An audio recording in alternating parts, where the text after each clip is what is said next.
Bernard Jomier, Alex le disait, c'est un texte qui a divisé le Sénat et qui a divisé à l'intérieur même des groupes politiques. Est-ce que vous pensez que le texte sera voté cet après-midi ? Oui, je pense qu'il sera voté. Je pense qu'il sera voté parce que l'objet PMA, on va dire, a un peu envahi tout le texte. Et moi, je le regrette, personnellement, qu'il est difficile maintenant de dire non à la PMA, même pour les opposants.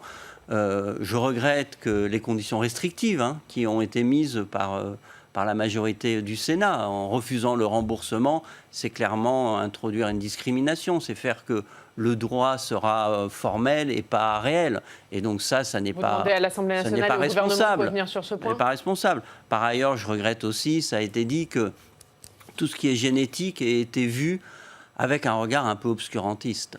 Il faut être très clair, l'eugénisme. De la part de qui ? De la part du Sénat ? De la part de Bruno Retailleau et du groupe qui était autour de lui, suivi malheureusement par la ministre de la Santé. L'eugénisme, c'est de sélectionner des embryons sur leurs caractéristiques.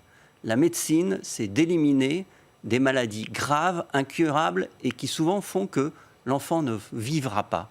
Moi, je préfère un enfant vivant de toute façon parce que c'est ça la problématique, et ce n'est pas la problématique de l'enfant sain. Quand vous avez une trisomie 15 ou 13, vous ne vivez pas de toute façon. Et moi, je regrette que tous ces progrès aient été rejetés. Juste un point, sur le diagnostic néonatal, où le rapporteur Olivier Henno avait proposé un peu d'extension, la Haute Autorité de Santé a rendu un avis hier demandant 7 nouveaux diagnostics néonataux. Donc vous voyez bien que l'enjeu, il est la santé, il est d'éliminer des maladies qui sont graves et incurables. Il est de mieux soigner derrière les enfants quand on peut mettre en œuvre des thérapies géniques. Et il y a une espèce de crainte, on va dire, en permanence que nos scientifiques soient des fous. Alors que, regardez, depuis 1982, la naissance du premier bébé dit éprouvette par FIV en France, Amandine, il n'y a eu aucune dérive éthique dans notre pays.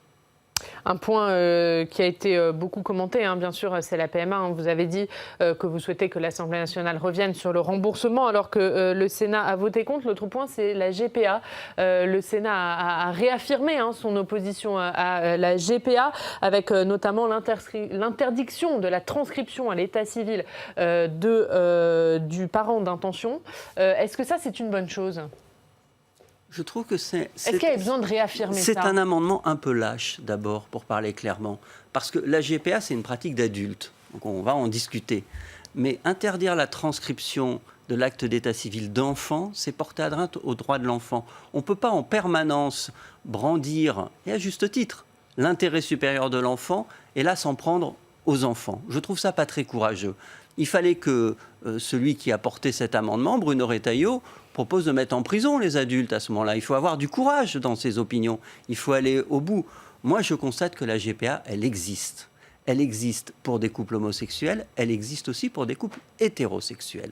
Et que le choix à l'heure actuelle, c'est elle existe à l'étranger dans des conditions qui peuvent être des conditions de dérive, de marchandisation du corps humain, ou alors on réfléchit à ce qu'on fait dans notre pays. Voilà, on n'est pas au bout du débat. Je n'ai pas d'opinion arrêtée sur le terme du débat. Mais ce que je sais, c'est que la position d'interdiction n'est pas réaliste. Voilà.